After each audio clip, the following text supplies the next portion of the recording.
দেন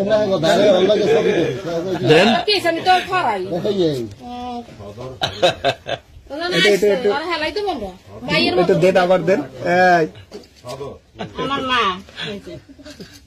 মাইয়া 17 বছর তোমার জন্ম নিবন্ধন আমার কাছে, ওখানে তো 15 বছর সামথিং। এখন তুমি হিন্দু আর তোমার বয়ফ্রেন্ড হচ্ছে মুসলিম। এখন এখানে দুই ধর্মের লোক হয়, এখানে তো একটা ঝামেলা তৈরি হয়েছে। তুমি নাবালিকা মেয়ে, এখন তুমি কি বাবা মার কাছে যেতে চাও না কোথায় যেতে চাও, কি করতে চাও? আমি যাইতেছি না। কোথায় যাবা তুমি এখন তাহলে? আপনার যারা সিদ্ধান্ত নেবেন বলুন। হ্যাঁ, আমি বাবা মার কাছে যাবো না। তা কোথায় যাবা তুমি বলো? তুমি তো অনেক বোঝো, বলো কোথায় যাবা? কোথায় যাবা?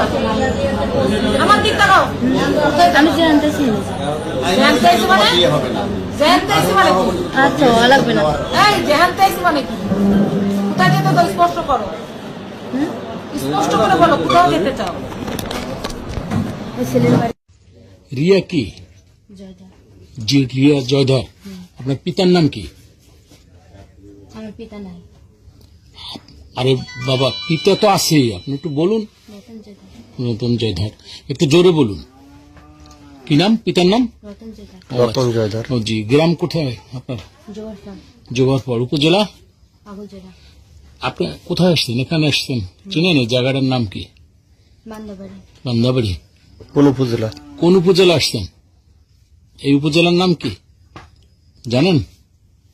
জানেন না? এটা কোটালীপাড়া উপজেলা। যাক, তো কেন আসছেন আচ্ছা, আমি এই যে বলুন, আপনি বলুন, সে সুন্দর করে বলুন, সমস্যা নাই। লাগ জানে। লজ্জা কিসের? আপনি আসছেন যখন, বলতে সমস্যা কি?